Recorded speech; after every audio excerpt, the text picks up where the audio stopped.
All right, people, we're live.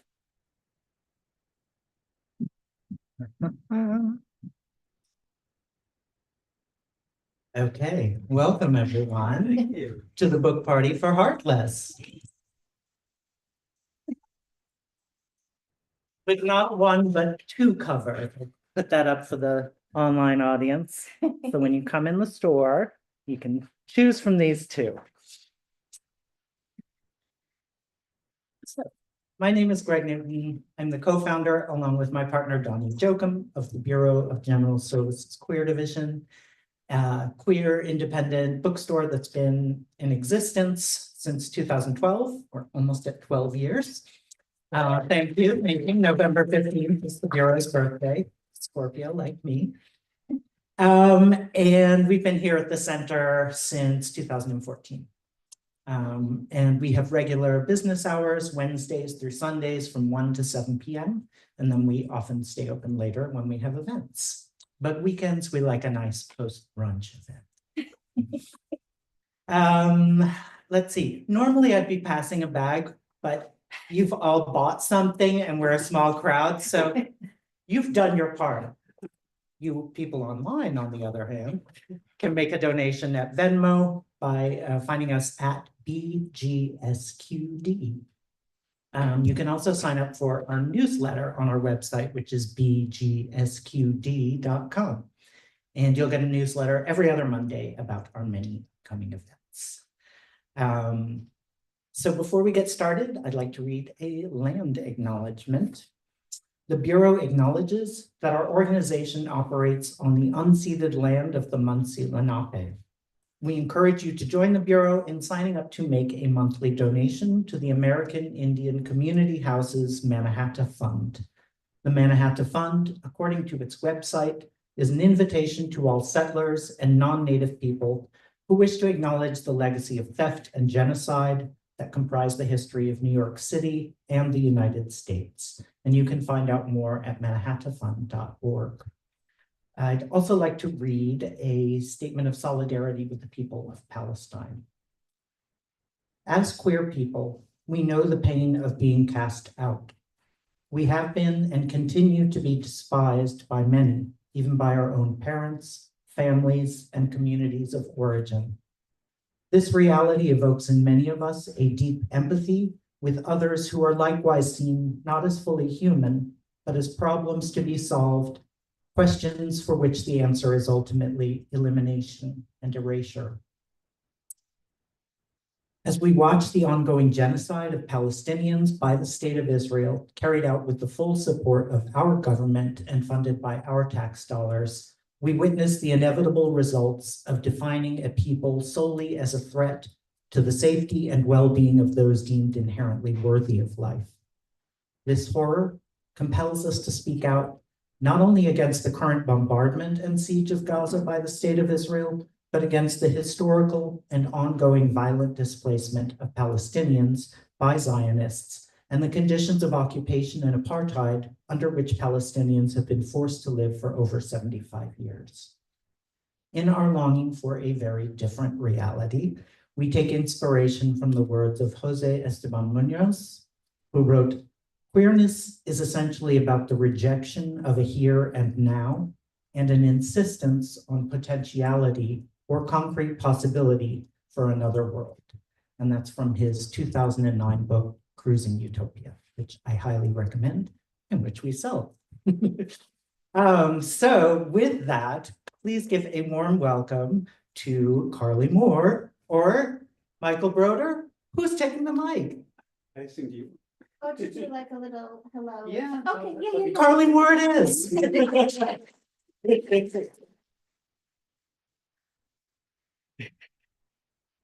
Thank you so much, Greg, and the Bureau, and it's Johnny, right? Donnie, so sorry, Donnie, thank you so much too.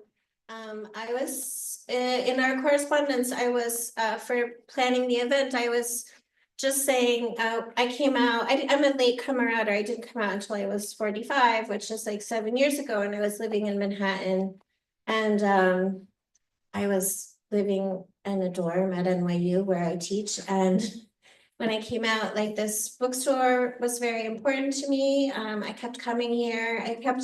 My job in the dorm was to bring students to events, and I kept bringing them here.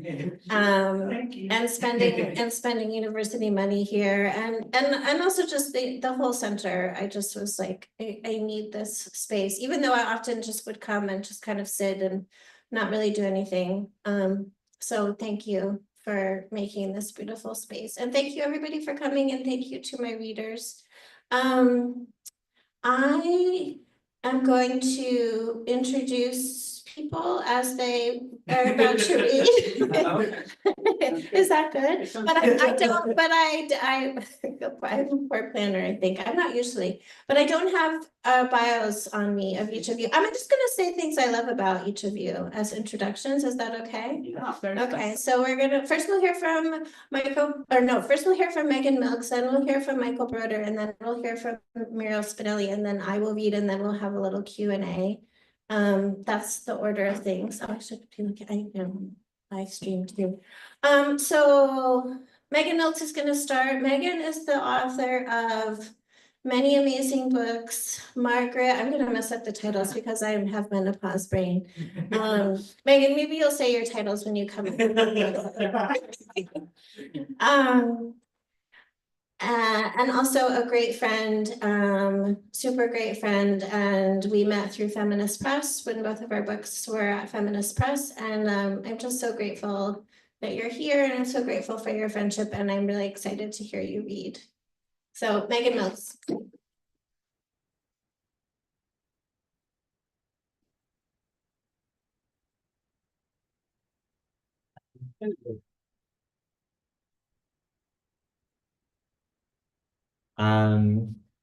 Congratulations, Carly. Congratulations on this amazing book. I'm happy to be here celebrating with you. And I'm gonna read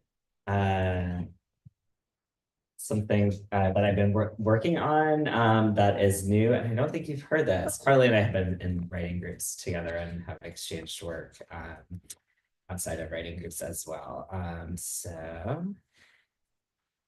And Carly is one of my favorite people and favorite writers. Okay, this is called The Letdown Lactation Suite, and it opens with, I'm working on a book about milk. That's related to my last name, and there's approaches milk from all different kinds of angles. So this is about lactation, although actually what I'm going to read is not that much about lactation. Anyway, it opens with an epitaph from Gertrude Stein's Tender Buttons. The difference is spreading. At church one Sunday, I'm investigating my buttons. They're sewn onto the vest attached to my blouse, and they're boxy, plastic, and non-functional, decorative. They button nothing. Attached by thread through an opening at the bottom of their stalks, they droop like wilting lilies, 3 in a row. I'm 14, and the sermon is boring. I tilt a button up and trace the embossed surface with my finger. I remember being puzzled by some asymmetry or imperfection. I'm mesmerized. I examine my buttons until I feel the aura of attention and look up to find my mom, aunt, and cousin all in a line down the pew, observing me and clutching each other in a fight to contain their laughter. Blushing, I let my buttons go. In a few years, I'd bring the same focus to my nipples. Anyone watching would have beheld a similar sight. Girlish person with chin in their neck, frowning and fixated. The surface of the nipple, puckered and perforated, was like nothing else I knew. I would scrape a fingernail gently along the spongy plane, grazing it back and forth. I watched the surface nod. Then I dug into the tangle, trying to unravel whatever was there. Wince, an intense, not exactly erotic sensation, like soap in the cunt. Press my palm over it to erase the strange feeling. I would lift a tit to survey the nipple in totality. As with the buttons, I could only get so close. Now I know the surface was punctured by milk pores. Before they were carved out of my breasts during chest masculinization surgery, both nipples would have had 12 to 30 of them. The surface was like cheesecloth or a tiny colander cap, a thimble, a mesh hat, a porosity through which milk might have flowed.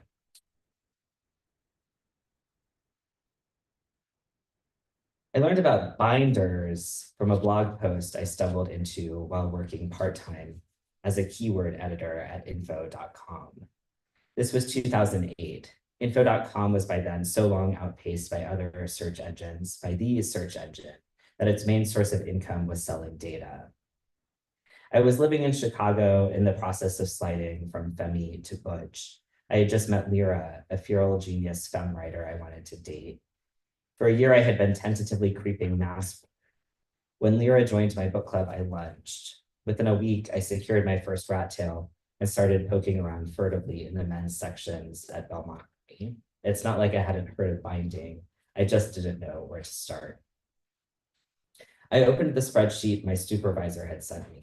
My first category of the day was bra, which came with a list of subcategories or pinpoints. My task was to populate each pinpoint category with the queries a person might use to get there. The job in brief was to taxonomize. I went to work. The first pinpoint for bra was training bra. I tried out keywords like junior bra and youth bra in various search engines and added the most effective ones to the spreadsheet. Girls bra, first bra, starter bra, thin and usually cotton. In fourth grade, I announced mine with a white shirt that let the straps show through. Next was sports bra. I gathered keywords like gym bra, high impact bra, high intensity bra, workout bra, jog bra. I preferred mine on the looser side to avoid back rolls, but the downside was my tits swinging in an infinity sign. As I ran up and down the field, brandishing my field hockey stick, a thin shield. Push-up bra, support bra, shaping bra, lift bra, sculpting bra, how to push my boobs up, bra to make my boobs look bigger. I remembered these. I came of age in the era, sorry, let me refocus. Okay, we're talking about push-up bras. I remembered these. I came of age in the era of the Wonder Bra, the era of Tyra Banks and Angel Wings on Victoria's Secret runways.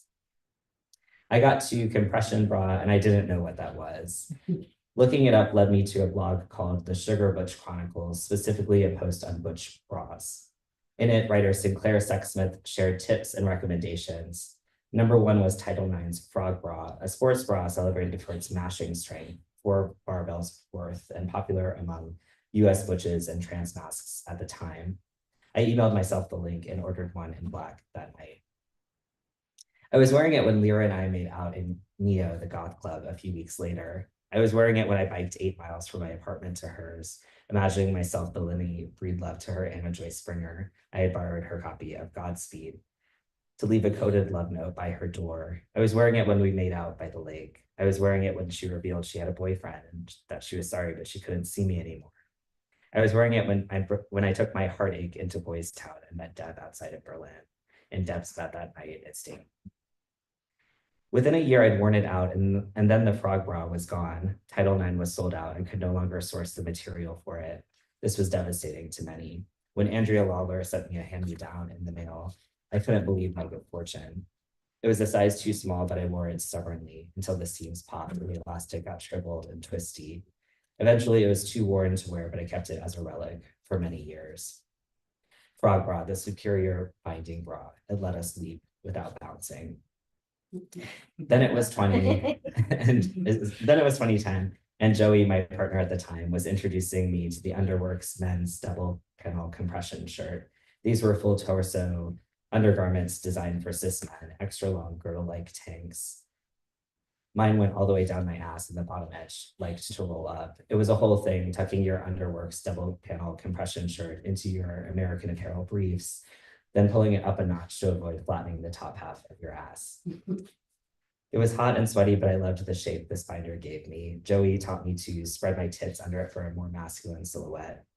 We fucked a lot with those binders on, rolling around like zippery sausages, scratching and squeezing each other's nipples through the mesh. Before sleep, we'd take turns going to the bathroom to pull them off. We shuffled back in our big shirts with shoulders protectively hunched. Then it was 2012 and the era of binders full of women writers. The Facebook group. The Facebook group created after Mitch Romney made a comment about gender equality in the workplace. They got the group was inclusive of gender non-conforming writers, but it was a period of gender crisis for me.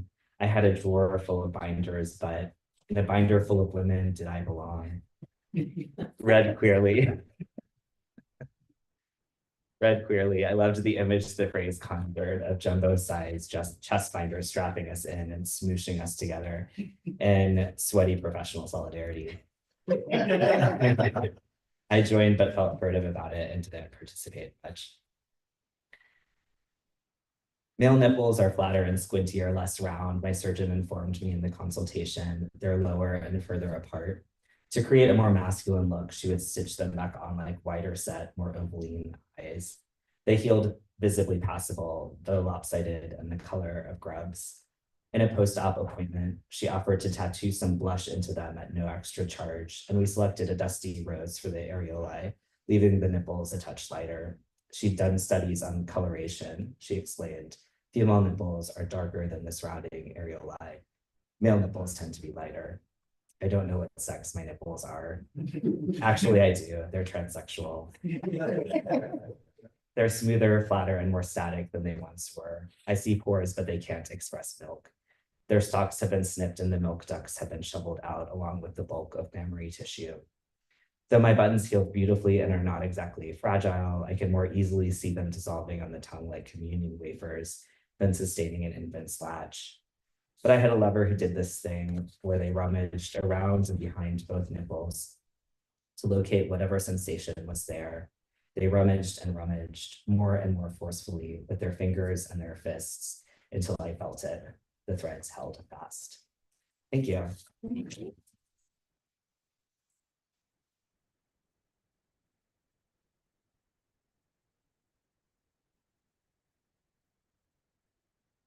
I'm only gonna be here for a second. Thank you.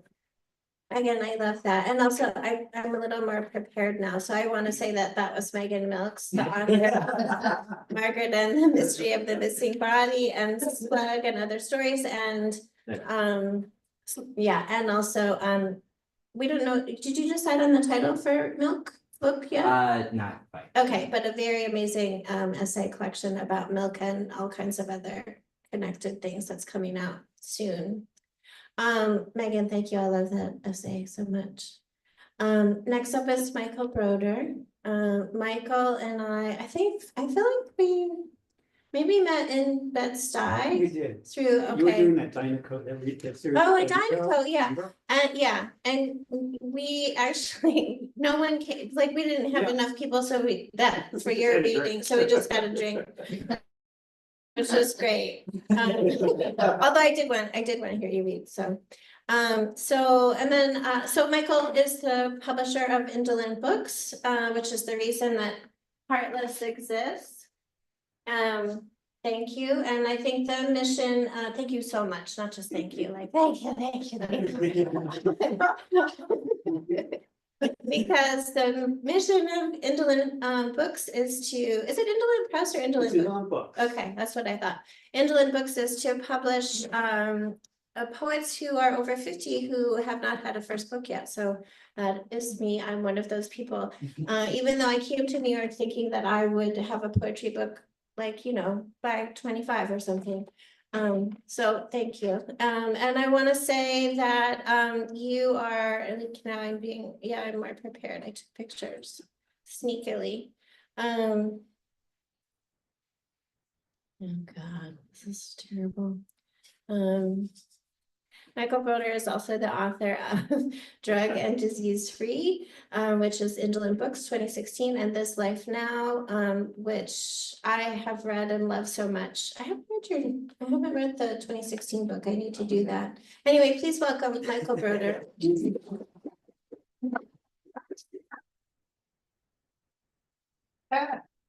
Thank you, Carly. This actually isn't bad. Can I just do it like this? And thank you for letting me publish this book.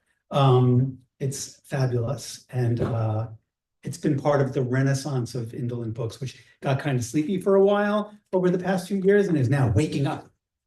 So The stuff I'm going to read today, I mean, those books are both ancient, but I actually haven't written all that much or published all that much since. So this is kind of like, I do have poems that people aren't familiar with. So I also suffer from, in the past 10 years or so, from a lot of panic, anxiety, and depression. And this is kind of about that. It's called Getting on the A Train After Julie's Reading. And the Julie in question is Julie Enzer, author most recently of a collection of poems called The Pinko Kami Dyke, which I published and is available here at the Bureau. So Getting on the A Train After Julie's Reading. It occurs to me that I'm broken. I'm coming from Julie's reading at the queer bookstore at the Gay Center, which was a wonderful success, but I have brain fog and a headache and a lot of muscle tension. I keep it together, or I kept it together, in terms of introducing the poets, sort of, but I felt like I was underwater. I apologized to the audience as I felt my speech slurring, trouble finding some words, choosing the wrong word once or twice mispronouncing a word.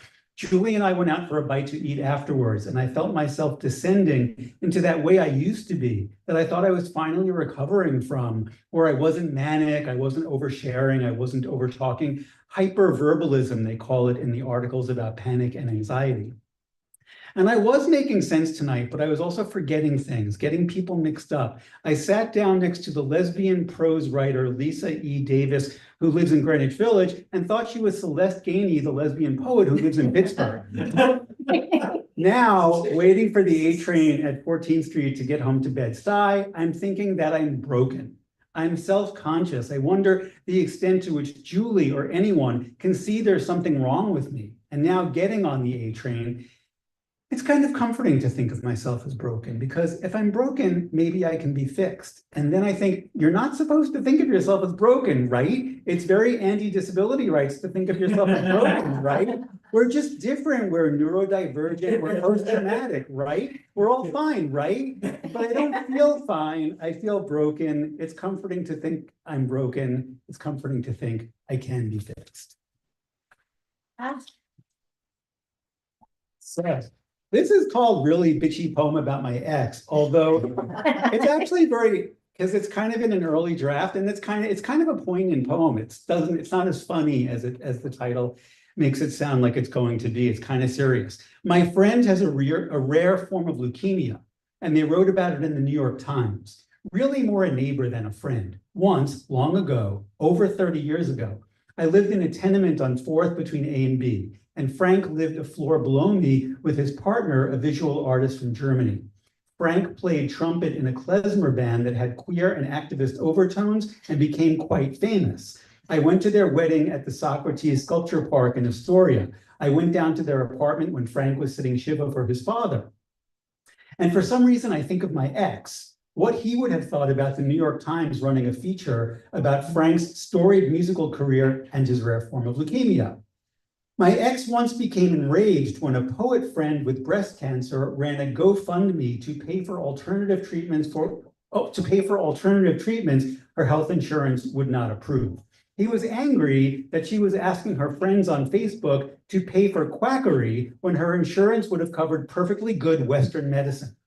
To some extent, I think his rage was a mask for his despair. His mother had died 9 years earlier of complications from surgery for a medical condition she had neglected for decades. I think my ex saw the poet friend's choice as a capitulation of sorts to mortality, a betrayal of life that reminded him of his own mother's untimely death. But I think my ex would approve of the article about Frank in the New York Times. I think my ex would make a mental note to make every effort to get the New York Times to run a story about him if he were ever dying of a rare cancer. He might even write a sonnet about it. You know, right? A weird poem. Maybe I have to choose which way it should go, like clever or you know, sincere. But anyway, this is just one line that maybe was the beginning of a poem, but I think it sounds great as one line. Chlamydia, it sounds like a flower. This is called What Spiritual Meant, and it began life as an Instagram post on May 29th of this year. I didn't think I knew what spiritual meant, but I knew I had died some years ago, and I wondered how I had died. I had not died physically or mentally, and yet I had died. And then I got it. I had died spiritually. So that's what spiritual meant. That part of me that had died, that was my spirit. Okay, so we're getting to the closer to the end here. Actually, I have no idea how much time it's been. But this is We don't at the end. okay. So this was I just like to say this because it's really been there's so much that I've written that like no one's ever seen over the years. I did a PhD, I spent years writing a dissertation, all of that stuff. Then I just kind of got depressed. Anyway, this was originally drafted in 1999. It's called How to Fuck. And as I mentioned to Carly before we started, this is probably during this period when I was like mostly being a top, which is only a small part of my life. And I was pretty good at it. And I think I was kind of like, I thought I was an expert. So how it's a pretty hot poem. You need to make him know he's special, even if you don't know his name and it's just this once. You need to extend your right forefinger and run it down his cheek and along the line of his jaw, from the bottom of his earlobe to the corner of his mouth.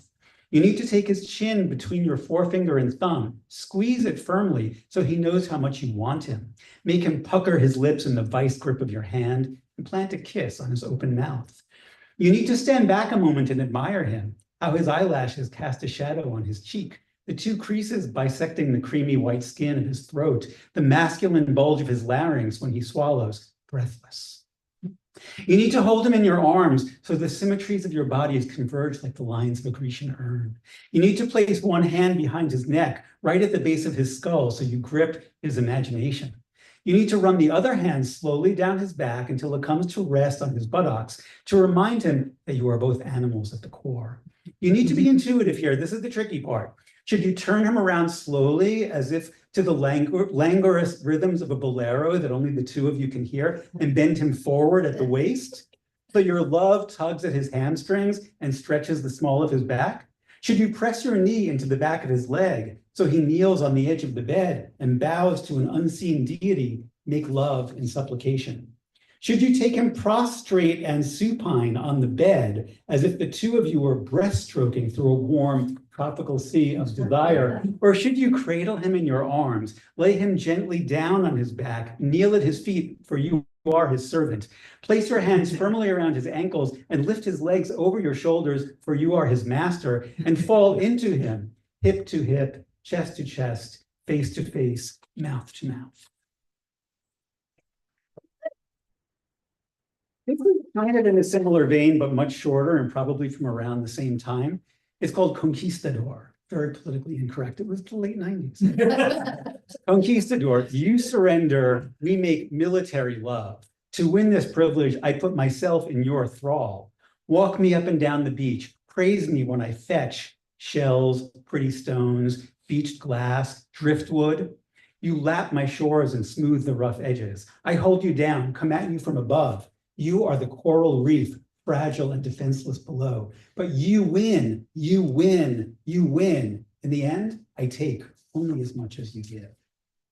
And this will be my last poem. So how many people in the room are familiar with the, what's it called? The urban legend, the I buried, what was it called? I didn't write that part down. The Paul is dead period in the Beatles' history, right? Oh, yeah, okay. So some of you know that. So, but for those who don't, I prepared a little description. So in the late 1960s, there was an urban legend. This is only about the last line of this poem, but if you don't know that, it kind of falls flat.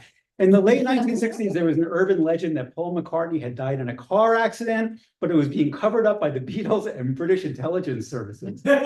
People all over the world claim that there were clues to the death of McCartney in song lyrics. One of the most widespread rumor was that John Lennon says the words, "I buried Paul," slowed down and muffled at the end of the song Strawberry Fields Forever. Other examples included incriminating phrases that were revealed when you played certain parts of certain songs backwards. I conflate these two ideas at the end of this poem, which otherwise has nothing to do with Paul is dead. And this was in Cimarron Review a few years ago. So it's called Apex to Apex, or Z squared over C squared equals X squared plus Y squared over A squared, which is the formula for a cone where the two apexes are touching each other. So it's narrow at the middle and gets wide at the ends. From my window, the sound of an airplane, a car, a truck, small first, then big, then small again. A conical sound, a spinning top, thicker in the middle. Soft, wet clay spinning on a potter's wheel. Amphora, silence becoming sound and trailing back off into silence. Nearer until nearest, then farther until farthest. While I stay in one place, and yet I don't. Even still in space, we move in time. A lifetime assumes that same amphoric shape. We are each the eye of a needle, and time spins away from us, endless in both directions. This is why we dream of stairwells that go up beyond the top floor of our high-rise apartment building. And the numbers in black on pea green cinder block become nonsensical, or sometimes it's an elevator, same dream really, only the numbers appear in the glass window of the elevator door. Googly numbers, Googleplectic numbers, glah numbers. Doesn't everybody have this dream? I got in trouble once for asking that question. Doesn't every guy have the dream, I said in a pot hazy dorm room, where you're standing at the urinal and your dick comes off in your hand? My pot hazy floor mates burst out laughing, warned me never to say that to anyone ever again. That was before I was out, but they all knew anyway, and I was the butt of some friendly ribbing, but I never got to suck any of their dick. And now I have a turntable again. I take out old vinyl records and drop the needle on the groove, and the sound pulls the stylus along like a thread through a needle, a tiny hole where memory seeps through and sadness, a stylus reaching a spindle, and at the end you go bump, bump, bump, up against the implacable ridge of the record label. What once seemed circular was in fact a spiraling down and out. And that's why I had the other dream, the same dream really, of the stylus that keeps spinning past the label. Like the spindle is the apex of a double cone, and the music gets small, then silent, then big again, infinitely big. Only this time it's googly music, googly glah music, or maybe it's I buried Paul. Oh, okay,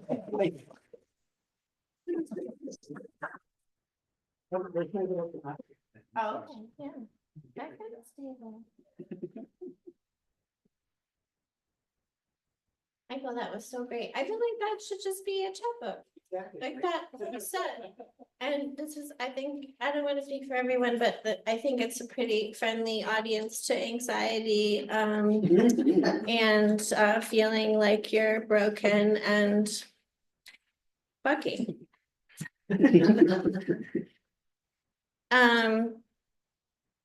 So our next reader is Miro Spinelli. Miro, I gotta remember to get my glasses when I get up here to actually read. So Miro is from Brazil and also spends time between Brazil and New York City. I'm reading your NYU. Was that okay? Yeah. He is working on a PhD in performance studies, and this is a little bit of like, okay, I'm gonna stop editorializing. Your work is at the intersection of performance, writing, visual art, and theory. And I know we could say many more specific things, but we'll get to hear from you, which I'm really excited about. Miro is also an amazing friend, and scholar and artist, and I'm so happy that you're here. Thank you.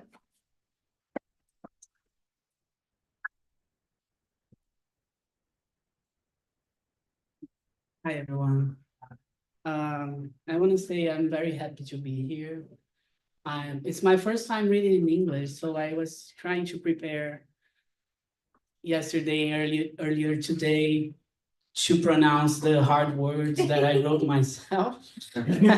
So it might be a little bit of broken English, but it's part of the material. So I'm gonna read a selection of poems that will be in my first book, hopefully coming out soon. And it's a bilingual book with Portuguese and English and a little bit of Spanish. It was written in the last kind of 5 years.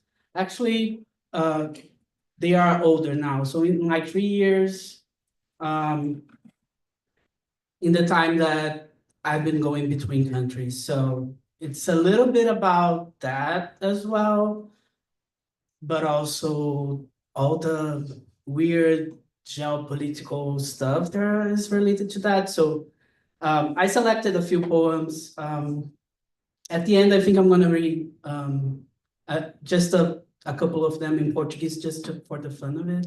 I'm assuming there's no Portuguese speakers, but there's something about also the spell of words that has nothing to do with understanding, and I think poetry for me is about that too. So the book begins a little more dense. It's a few poems I wrote when I was finishing my MA at Performance Studies Department at NYU, and they give you the option to do whatever you want. I did poetry. So as I was reading a lot of theory, and I'll just read it. It could only be here at the New World, precisely in Pindorama, also where it ends. It was here where the infinite end began. In Abiyala, where we endure, finishing non-stop, cutting in ecstasies the red ribbons to inaugurate rooms. It was certainly between the Atlantic and the deepest point of the Amazon River, where I have only been in dreams, but where I was also born and still cradle myself. For sure, that's where America was invented. I was facing the sky with my back submerged in dark waters, between a slow flow and a suspension when I died, and my body was invented. So I used the word America a few times, and it's written with an accent mark because I'm in the continent. This is important to say in the United States because people just take that word as if it is theirs. So now I have a little, some short ones. Blood in the sea is bait. Blood on earth, spell.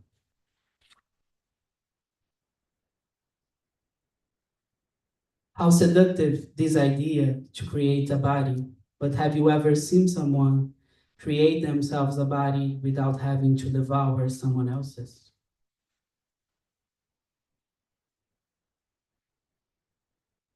Flesh is red inside the skin, and the metallic flavor we cannot taste with someone else's mouth.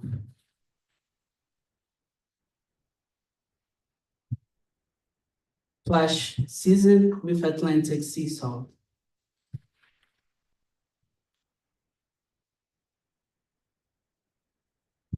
It must be very deep inside the earth or in the extreme surface, right there where the liquids produce tension, a room where it's possible to sit with nothingness, to be nothing, and perceive the high-pitched silence of its unalienability.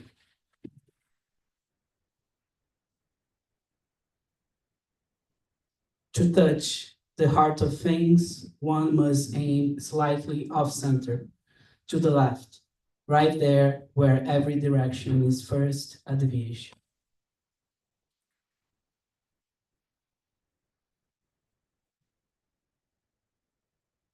Dear Flesh, I've been meditating and experimenting with your formlessness. While I know that asking anything would be ending you into a body, there's one thing I need to say. I still need to make the only possible request, the impossible one. All I ask is for you to remain vague.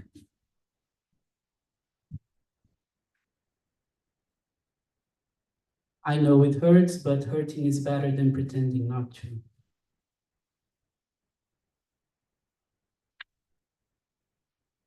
To dream the countries in existence as someone who gives the body up. Sonhar a inexistência do país como quem desiste do corpo.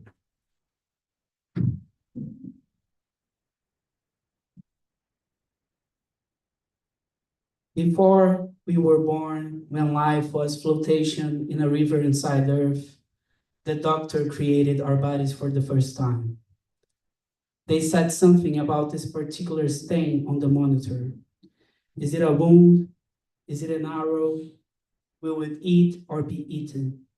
Trying to define once and for all if the little ball of flesh we were then would be beast or prey? Well, at this point, you probably know I messed with the memo and started crossing the bridge. But then I decided to swim.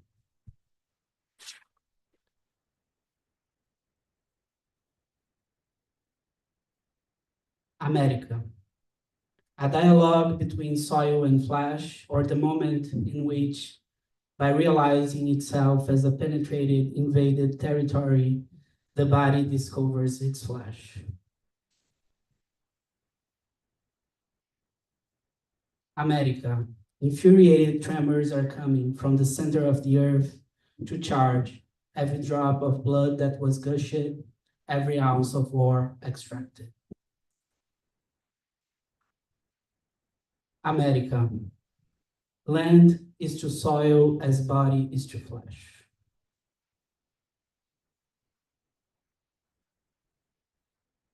This one stands alone a little bit because there's a whole section of the book that I only brought this book.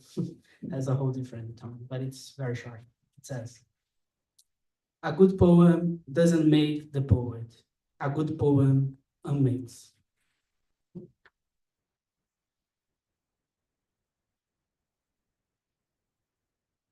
The longer one. First, it was the mouth that spoke. Even if alone, tender, and saddened, it got wet. Then the sunken, shining eyes launching their frontal, unreturning arrows that do not provide from the other their gaze. Then the hammers on the anvils, the extreme sensitivity inside the head, they were the first ones to suspect. The eye, more than an imaginary operation, a specular trap. With the nose already dripping the face, its dying features, on the hardness of the school, stone, dust, and tumult. Then it came the buzzing, pasty head, flaccid mass, swarming crowd. Rubbing and making, the hands emerge from the extreme opposite of paranoia, pulling the knotted thread of trust, haptic, rapid, intuitive chaos. Always imminent failure is finally welcome on the trunk. Almost hollow, inflated, the thread of countless humid, flammable, soft, tangled ends, wrapping all around the only organ that beats. It ends with the legs that were many and ran everywhere, tightening the knots of quantum entanglement. The more distant, the more incalculable the bond. It's also them, hairy and rigid, in their unstable triangular swing, who restart from the body's collapse a new viscous, uncentered love.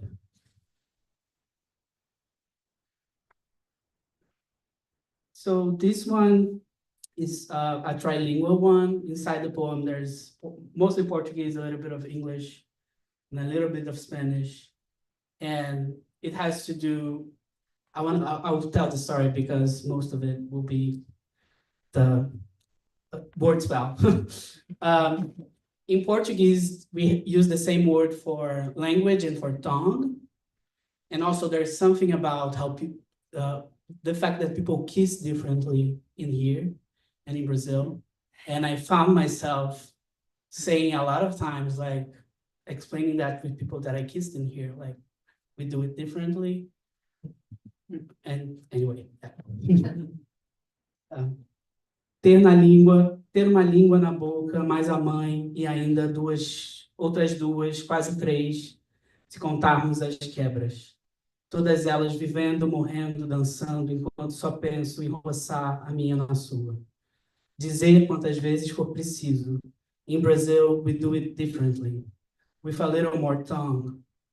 Pouco mais de língua. Vem cá. Let me show you.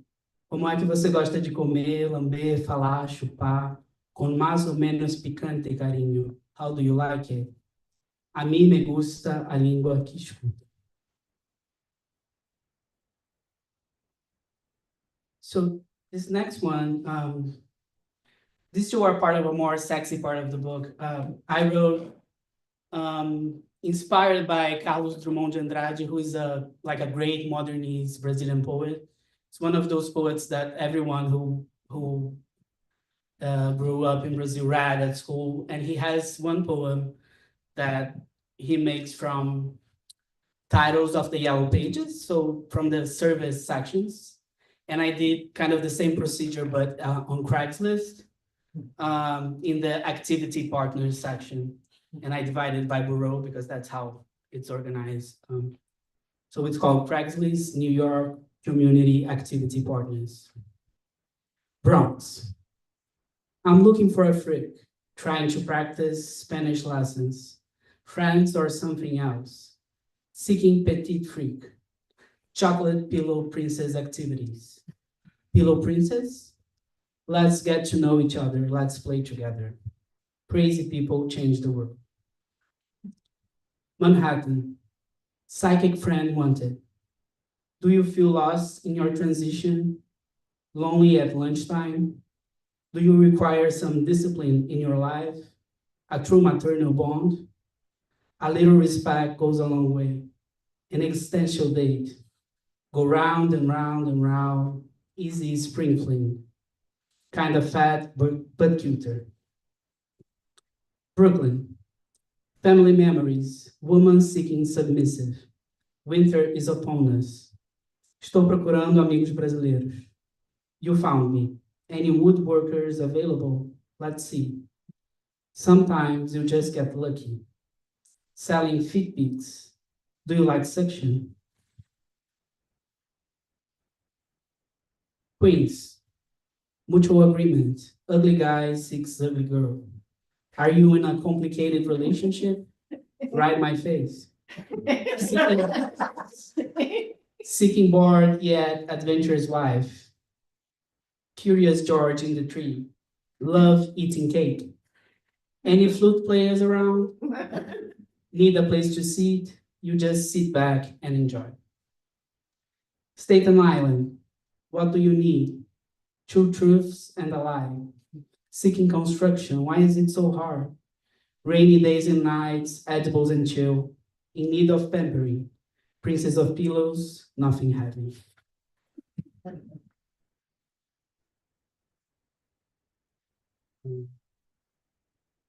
These are the all Portuguese. I guess it's just for me. I'm just, go for it. You can see how well I speak my first language. É estranho que seja assim. Só se traça a geografia do corpo pela carne do outro. Por isso, em torno do amor, ronda sempre a violência. Às vezes, suave e dissimulada, com gestos silenciosos, ou com o vigor da palavra, é ela mesma quem cria o corpo.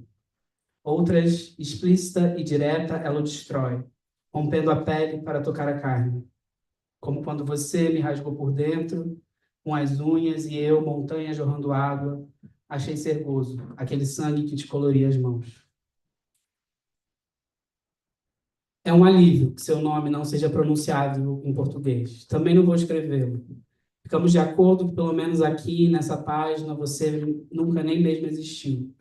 Assim me vingo, não pelas palavras do poema em si, que te estariam disponíveis por intermédio de boas tradutoras, mas porque quase tudo que veio antes dela lhe é inacessível. Por brutal que seja, a possibilidade de curar enfiando junto e fundo o dedo na ferida do mundo.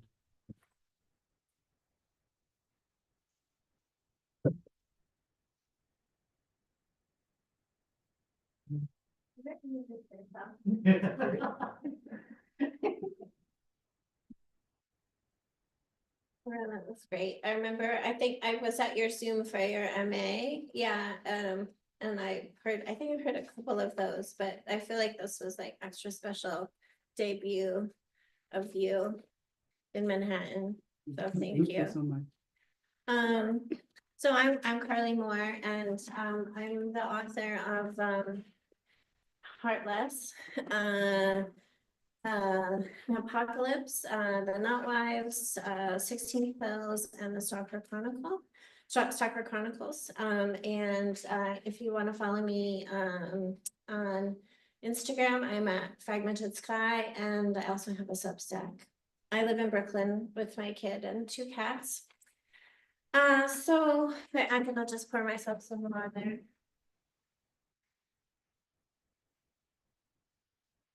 I'm working on my stand-up also, so I'm trying to do things slower on stage and not rush, so here's me. Very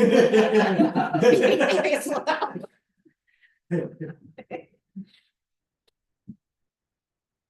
So I wanted to just also, so Michael, I thanked many times, and it was so cool that we got to have 2 covers. And so I also want to just give a shout out to Matt Longabuco, who did the cover.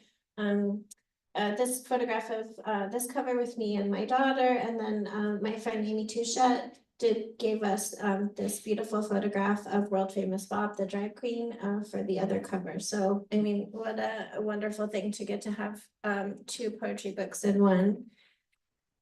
I was also just thinking that as you were all reading, like I came to New York we all come to New York with our dreams and our naivete and I said like, oh, I'll have a poetry book by the time I'm 25.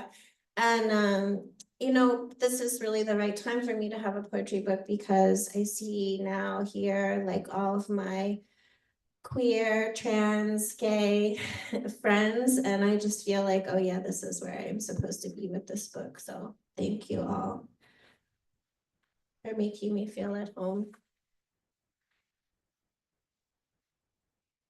I'm just gonna read around in the book. Oh.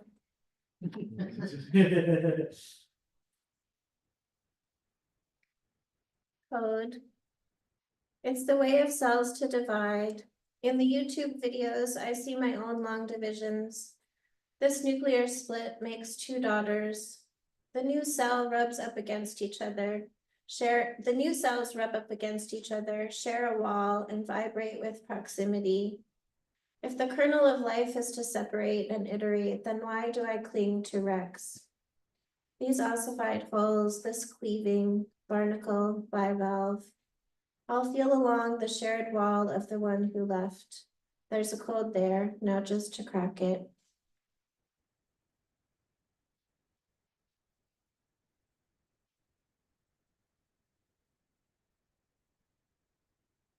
Quiet night.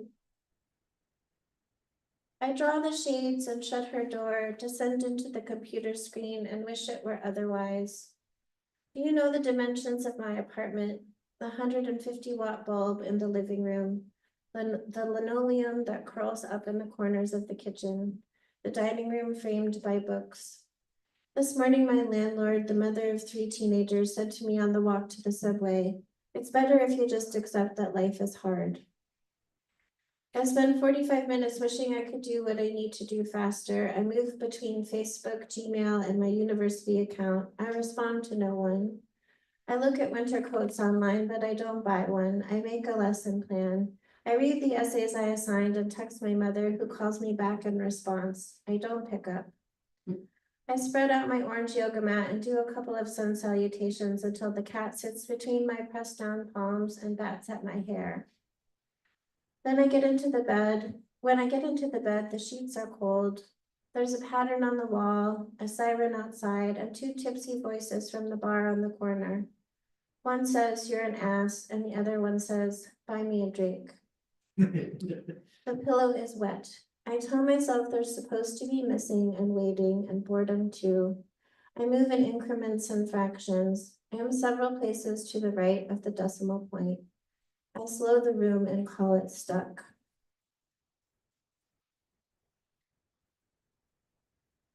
Transplant.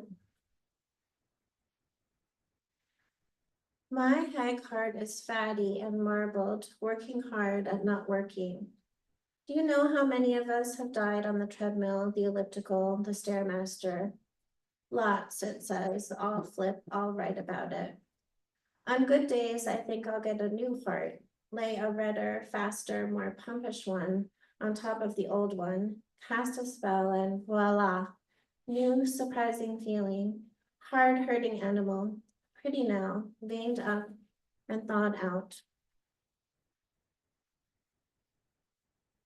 So I'll just say, and I think it will become apparent in the poems, that Heartless is about the end of a marriage. And becoming single and starting to understand that I am queer, or the speaker is queer, I mean me. And yeah, that my life is going to change in many ways. And there's a lot of heart imagery throughout. Graft. My heart waits for the light to change. The green field is so much bigger than I imagined. The grass is deeper too, more treacherous. And the island has cliffs, several rocky banks where I see myself slipping.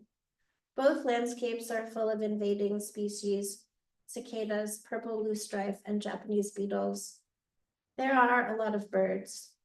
The hawk we stalk who lives on the library ledge, her babies, the loud ones outside of my 7th floor window. I get used to half the time elapsing, stretched out and bored with itself. Desire is flattening, crushing even. Desire walks me around and winds me up. It's faceless, a muscled back, his fingernails, the unanswered text. The dictionary says it's surgery, one tissue on top of another, cut, split, slit, splice, and wait. So in the middle of the book is a longer poem called Portal Poem, which is a dedication to the month of April and portals and what poets do. And I'm going to read a little part of it because Michael Broder's book, and Jason, I think you're both in here.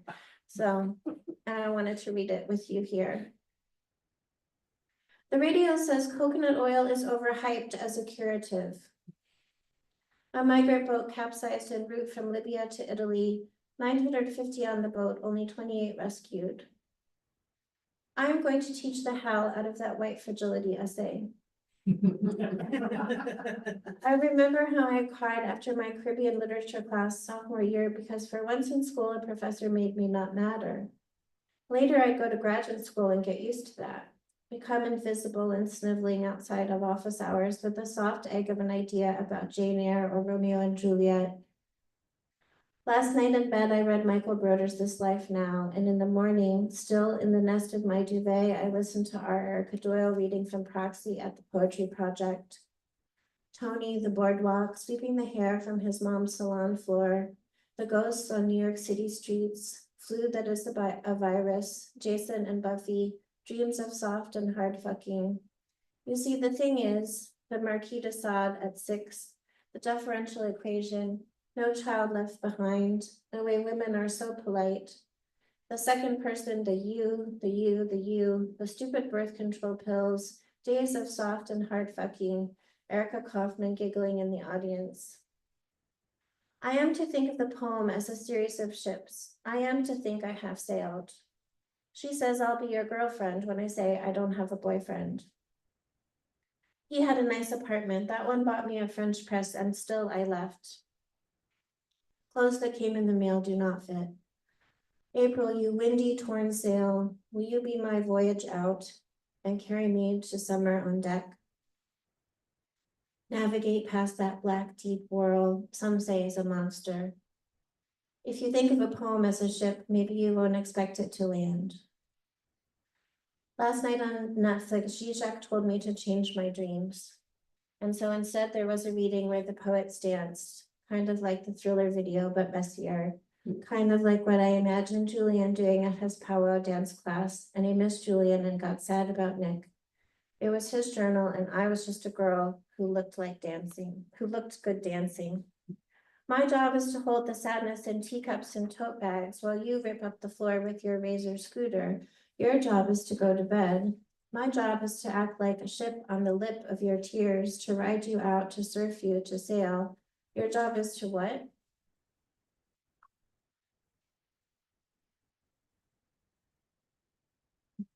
I think this will speak to the crowd. Lexapro poem. You're tripping, or you're pregnant, or you're dizzy, or you're giddy, you're slipping, or someone else is driving your bumper car. Crash, crash. You're hilarious now, or your writing is so honest. You cuddle with your kid for way longer because late is not a category and school is not a place. This upward facing dog is a riff. This corner is all walk, walk, walk. This trash can is 100% banana peel. These shoes are a mess. That coffee takes all of the cream. Those men will get all their messages in their inboxes. Those trees are green, green, green. And I'm going to end with this poem.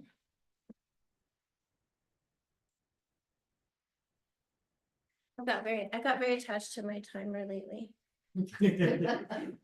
Future perfect. My future ex-husband arrives late to the haunted mansion. He carries a fancy cutting board under his arm. The dream me made bread. I'm worried about you, he whispers into my neck, but he won't stay. My future ex-husband and I leave the bar. The last call lights made us sheepish and stunned. We stand in a blizzard and stare at a banker who barfs on a snowbank. My future ex-husband and I text fight about Duran Duran. He floats away from me at tripping speed on a puffy hand-drawn rain cloud. His muscled thighs, dyed auburn hair, and lip gloss make him the technicolored star of his own movie. My future ex-husband is a wolf. He invites me back to his workshop, by which he means lair, by which he means room with no heat, by which he means cave. My future ex-wife wears yellow chiffon to the frat house dinner party. She's petite like baby dolls and hopping sparrows. During the pre-dinner cheese and champagne buffet, I squeeze her and she squirms away. My future ex-wife is the surgically enhanced robot servant version of me. Bigger tits. I have to resist that urge. Bigger tits, poutier lips, wittier tweets. My future ex-wife is an avatar or an app or a fembot or a troll, anonymously hacking all of the married computers and doxing the husband's Citibank savings accounts. My future ex-person is that baby over there howling on the A train, hungry for pretzels, hot in a polo Christmas sweater. My future ex-wife is so pretty she'll bust your heart like a pageant wave, like a bikini bottom. My future ex-wife pickles in her rooftop garden. She's a collaborative grant writer who loves to snuggle. She is my partner in crime. We collect shells in the low tide sun.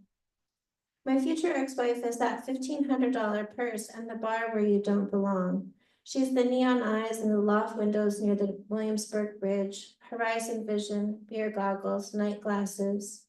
Have you seen my future ex-person? I lost them at the Upstate Mall. I left them at the touristy taco stand in Tulum, or a sea monster ate them. How did they get away? Thank you so much. If anybody had to. Yeah, does anyone have a question, or we could, this is, super informal, but do we want to, questions, answers, comments? Anybody, readers, you can have questions for each other, I will, Megan, go ahead.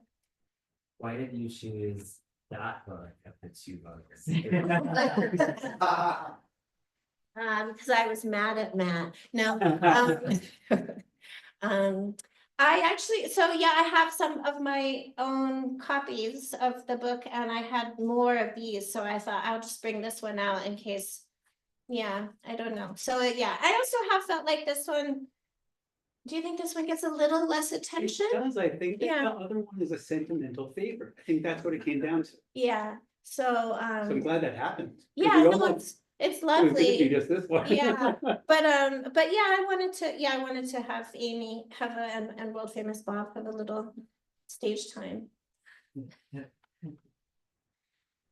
Questions, comments? Go I ahead. just want to say, this is Michael, I just want to say that I'm sometimes cranky at reading. And don't really like, it's like, it's like something I have to sit through.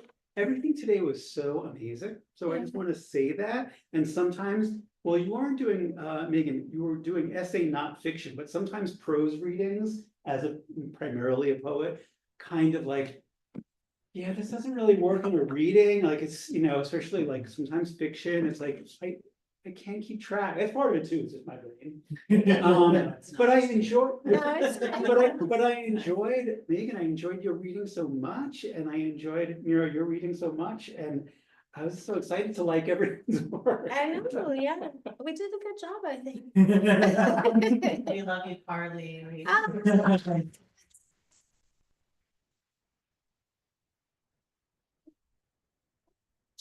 Comments, Liz, hi.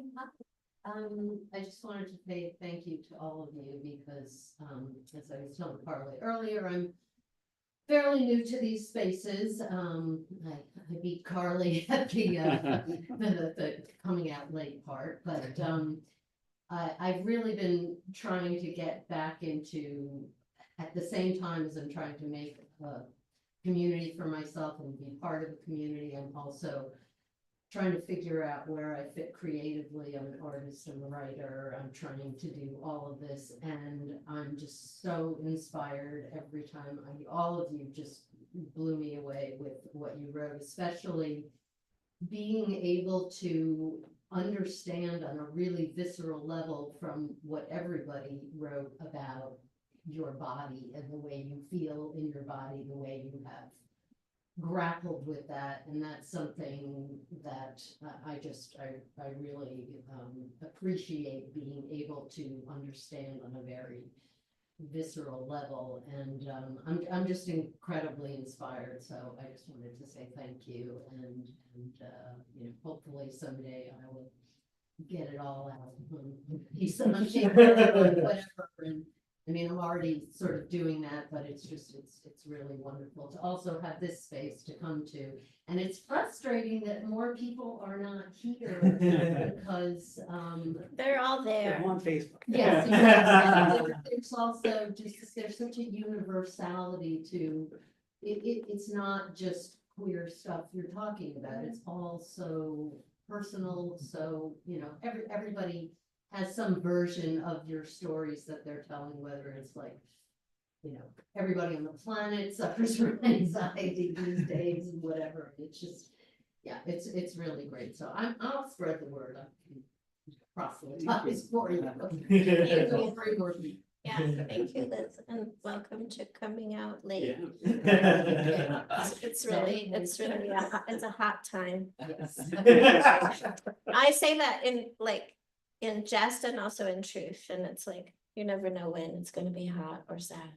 But it's also, what's so great about coming into these spaces is also the acceptance of speaking about sex, sexuality, and that's one thing that is really hard as an older woman to want to speak about, and Mhm. want people to not like, Yeah. feel like that's not appropriate or whatever. So I also really appreciate that sort of vulnerability that Yeah, all of thank you. expressed. Yeah, I will say all the Carly books have a lot of fucking in them, so just check them all out. Any last comments? Questions? Okay. Thank you so much, Peer Bureau. Thank you, readers. Thank you, everyone who is out there and here.